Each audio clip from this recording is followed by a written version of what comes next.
Today's our next guest is Harry Nima from Nima Equity. Welcome, Harry. Hi, how are you, Rama? Thank you so much for having me on your show. Thank you very much, Harry. Yeah, a little bit about Harry.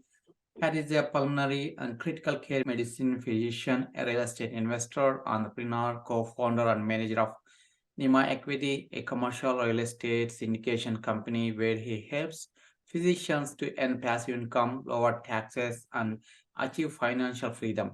Harry has experience in rental properties and currently owns and manages 9 properties across the DFW metropolitan area. Harry is general partner in 1,076 units in 4 different states.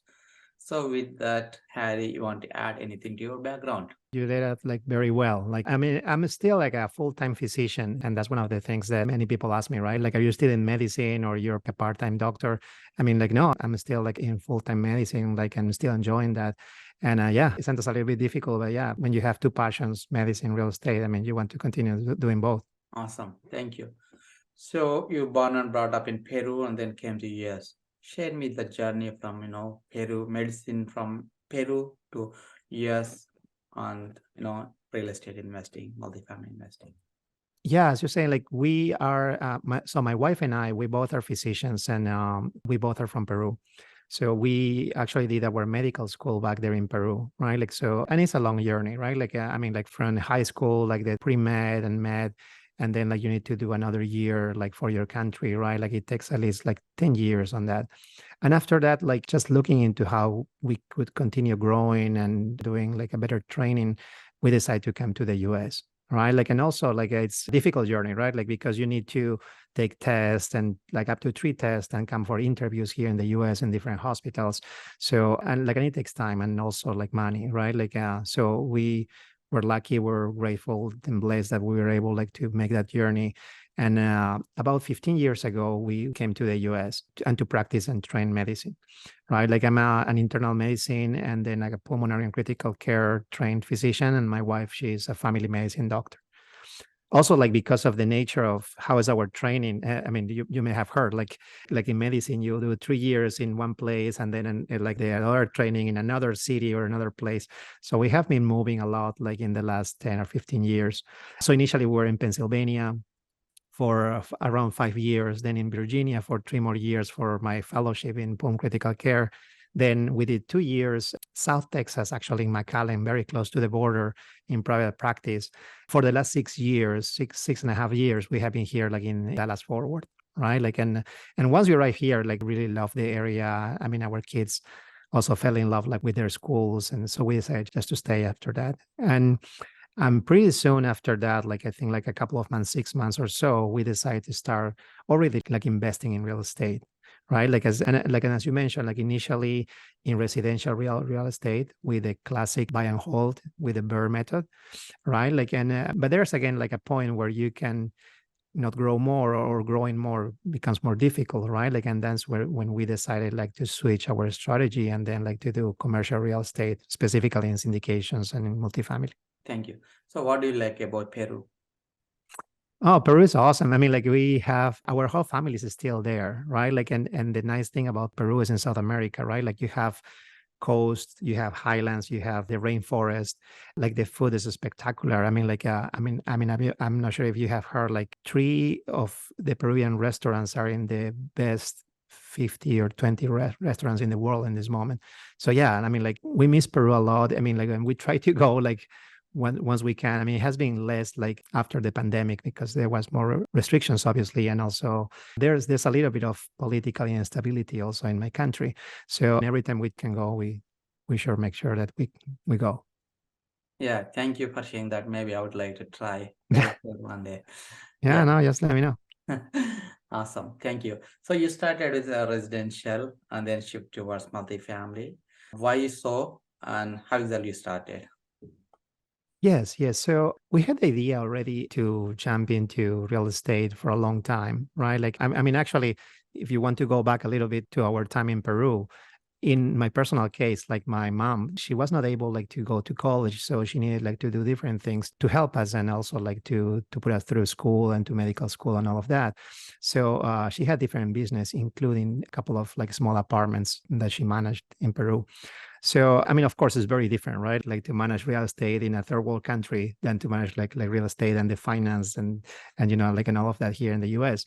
But yeah, I mean, like I got the concept and I really like the idea of like being like an entrepreneur and also like to have real assets, right? Like under your belt. So like even though like again like I was in the training for internal medicine and then pulmonary, I was interested already. So, I mean, like we were doing, I mean, like our due diligence, and that means education, right? Like, so we were going like to different websites, to webinars, to podcasts, right? Like, and things like that, and doing audiobooks to just, again, like to educate ourselves and to get to know more about like real estate, right? And again, like the most accessible, like initially what everyone like knows and the bread and butter of real estate in the US is like the single family home, right? Like, and that's how we like initially approach, right? Like, however, like again, because we were moving every 2 or 3 years, for us, it was difficult initially, like to focus on a specific market, right?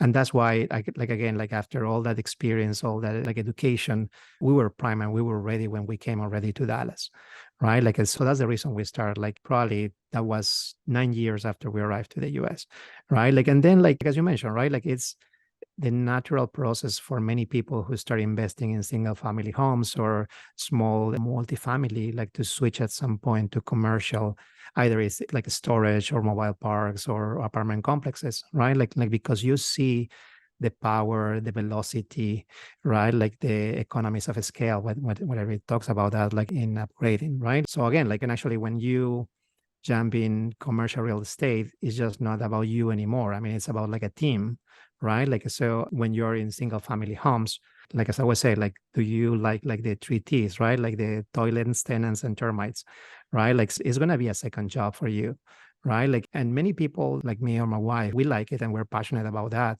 right? And we find the time, but not everyone is able like to do that, right? Like, so that's something to think about. Like also when you are again like the single owner of a property, right? Like that's great, like in theory, because all the profits are going to you, but at the same time all the responsibilities and liabilities and decisions are on you. So for example, like in our 9-10 properties that we have here in the Dallas Fort Worth area, so we, even though we have a property manager, we're constantly every week being on the phone with them and taking decisions about the good and bad things, like about like managing our properties, right? Like, and then like sometimes something is not working or the AC or something big breaks, and then like it can take away like a couple of months of income, right? Like, so that's why we saw like the power and again like, and the value of multifamily and apartment complexes, right? Like because you can have a 2-3 units down, but it's still like if the property is big enough, it will make some cash flow. It still will produce earnings, right? Like, and that's how, like, again, like it was probably around 3 years ago when we decided like to switch into multifamily. Got it. Thank you. So far, you guys are close like 1076 units, 4 different states. Share me about your role in these properties. Yes, and that's like funny, right? Like because like many people talk about how many units they have, right? Like, but again, like, I mean, it's like the partnership and how many the relationships that you have with like with other people and with your investors, right? Like that you're able like to be a part of that ownership, right? Like, so yeah, so it was important for us, like again, as I was telling you initially, how we started in single family homes to start in multifamily, right? Like with education again, right? Like, so we took our time. It was about like a period of about 6 months, like before we decided like to jump into that. We were going like to different conferences and local meetups. Like, and at the end, we decided like to join like a mentorship, like a local mentorship. And the reason for that was because we knew, again, like we are physicians, we also have 2 kids at home, right? Like, and we were already managing 10 properties like by ourselves, like with our property manager. So we didn't have enough time in that moment, like to, I mean, do all like the scope like of multifamily, right? Like, and if you think about like actually, if you want to acquire a multifamily property, it's more like a full-time job, right? Like, and many times even like someone who's doing this full time, he or she is not able like to do by him or herself. Like he needs partners, he or she needs partners.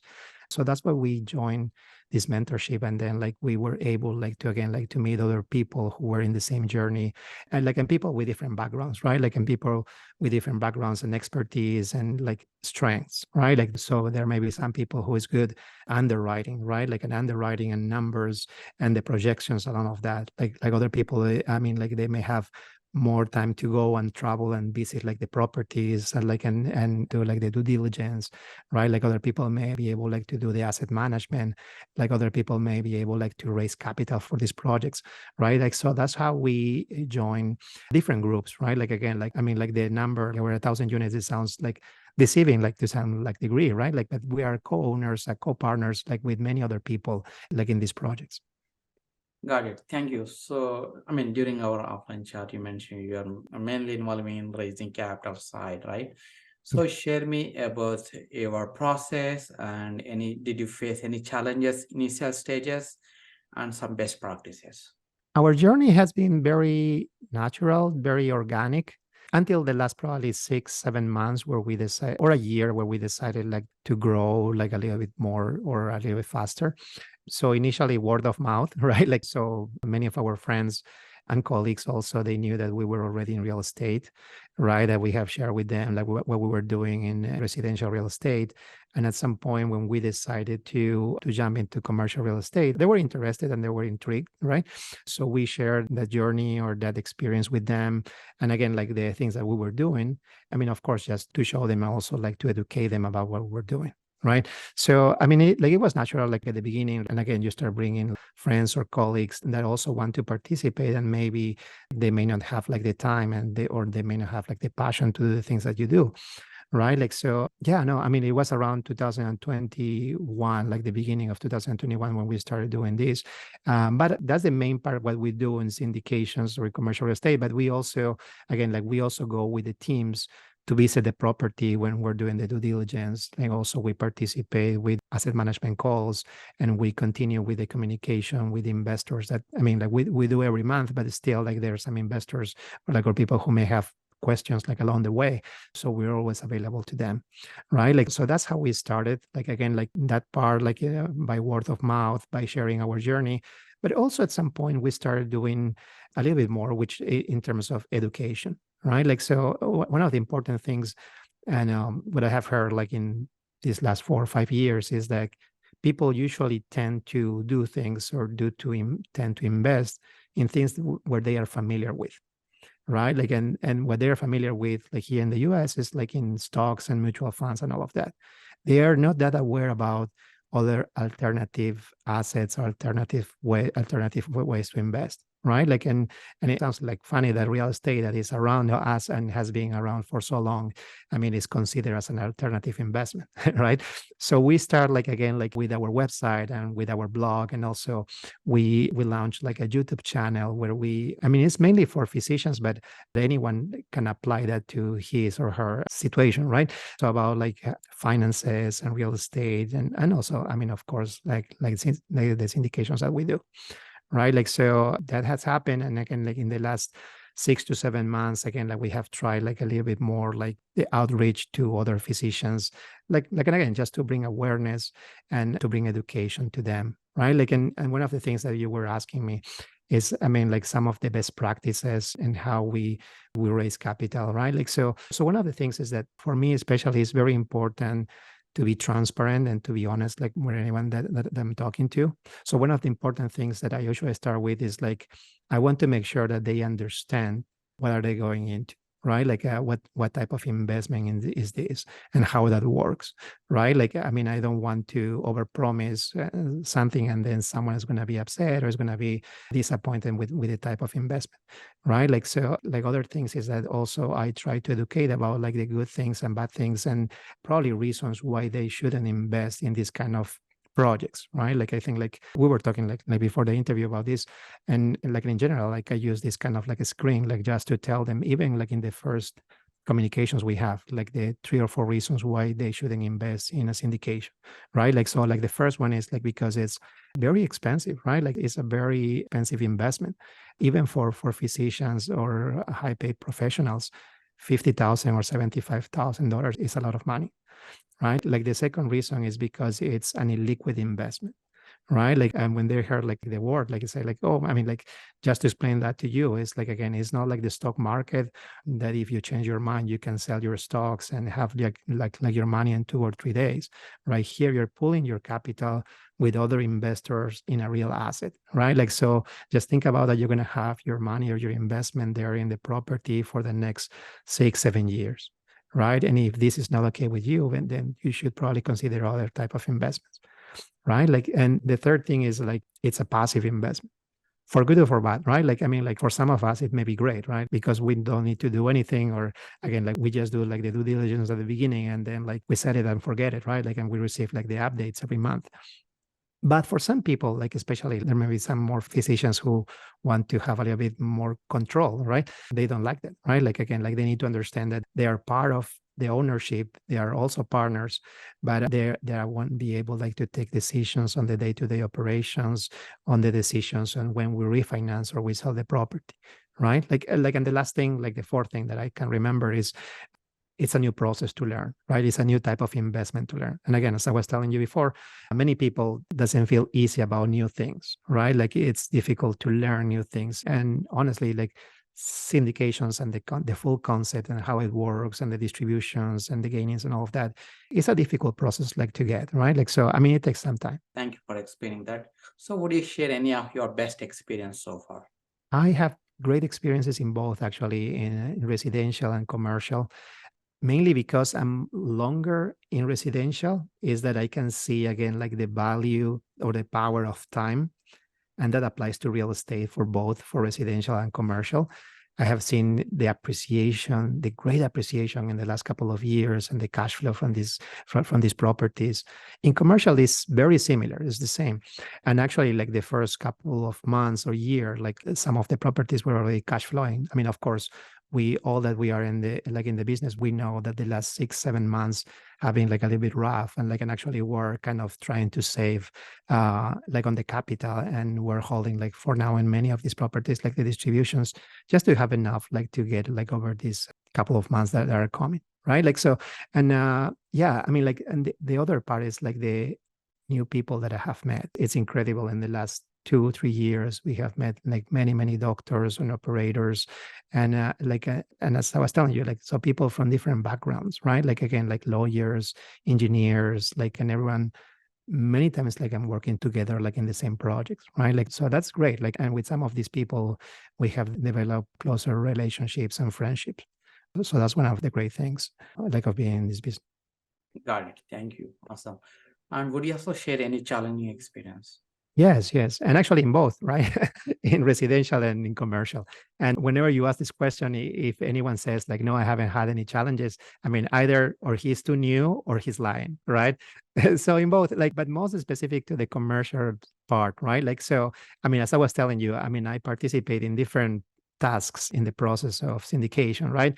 In one of these projects, I actually was participating as asset management. I have witnessed, again, like in the last year, especially, how difficult or challenging is to manage these properties, right? Like, and the relationship with the property management companies. Many of us were used, again, like 3 or 4 years ago, to the increase of the rents exponentially, to the compression of the cap rates. And many times, again, like, even like we were not used to maybe like to do like the right job on the like on the properties, and the same for the property management companies, right? Like, so in one of the properties that again, like, I'm helping with the asset management, I mean, I have seen how challenging it is, like, again, like, to keep the property with a good occupancy, to keep it with a business plan, right? Like, and I have seen, and I can witness that, I have witnessed that these property management companies also are having some trouble too, right? Like, in our time with them, like in a matter of less than a year, like one of them, they changed the regional manager 3 or 4 times, right? And that's a sign, again, like, of, again, like, we're in this reset of the cycle, right? Like, and again, like, we need to be more thoughtful about of what we do and our operations, and how responsible we are with our capital in each of these of these properties. But yeah, I mean, it's challenging, and you learn. I mean, it's something like to take for the future. And with all of these, what is important is, again, like, you are facing these challenges, and you're sometimes, like, at some point, like even struggling with your asset management, but you need to be open, and you need to be transparent with your investors, right? Like, because they are the ones who have like the positive, like the trust on you. Thank you sharing that. So now we are in challenging situations or challenging market, whatever, high interest rates, all this stuff. So how exactly you or your company is planning to navigate next 12 to 18 months? You have seen, right? And we all have seen that the number of transactions from the peak to this year have slowed down probably 80% or if not more. There may be a little bit better in this moment. Again, it has gone down significantly. Many of the properties that are coming to market, we are not able to pencil out and put together a project taking into account the amount, the interest rate, plus also the price that the seller has in mind, right? There's this connection between the seller and the buyer. So again, we need to be responsible, right? So this year we haven't been in a project until now, and I'm not rushing in this moment.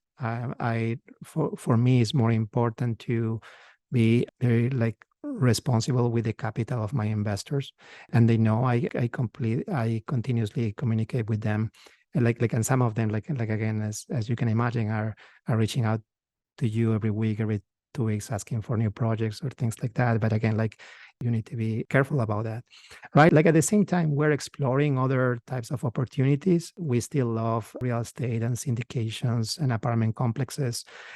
It's going to be there and it's going to stay for the long run. I'm still very bullish about that. But I'm exploring, other things, for example, developments in residential and commercial. There are other investments like ATMs, other tax-friendly investments like oil and gas. That also takes time and that also takes education, right? And if I bring something to our investors, I want to be aware of how to do the underwriting or to understand the process, and also to have time to vet the operator. Thank you for sharing that. Let's move towards personal side. Yeah. So what habits are helping you to be successful? I hope that I'm kind of smart, and have some intelligence, right? I was able to go through medical school. But I think the most important thing is again, the grit and being consistent, right? And there are going to be many times, when you are motivated and you're happy and you're energetic, but it's the times when you don't feel good, when you feel down, when there's struggles, when you need to continue being consistent and doing your work, right? I think it has helped me through, again, when I was in Peru during my time in medical school, in the transition from Peru to the US in the medical field, in my multiple transitions in different cities in the US with my wife, and now doing these two things at the same time, right? And as I was telling you, I'm still a full-time physician, and I don't have any plans in slowing down on that. I really like medicine. I still want to continue doing medicine. It's just I have this other passion in real estate, and I want to share that with other doctors. But yeah, and somehow you try to find the time, right? To do these things and put the extra effort there, right? And yeah, so I think that's one of the important things, the grit and being consistent. Yeah, thank you. How are you balancing your work life and real estate life? Yeah, so it's difficult. It's difficult, but I am very grateful and blessed that I have a great wife and awesome kids, and they understand the things that I do. We know that we're not going to stay together forever, and at some point they're going to go to college or they're going to do work, right? So we try to enjoy our time together. We try to travel frequently, right? Actually, interestingly, now that I have, you may say, two jobs, right? Medicine and real estate. In the last 2 years is the time that we have traveled the most. And it's because we put that very important, right? Our family and our time together. And that's why we do these things that we do in real estate and in our jobs too, right? To have time to spend with our family and our loved ones. Awesome. Any books that impacted your life? Because of real estate, because of entrepreneurship, in the last 2 or 3 years, I've been exposed to many books, great books.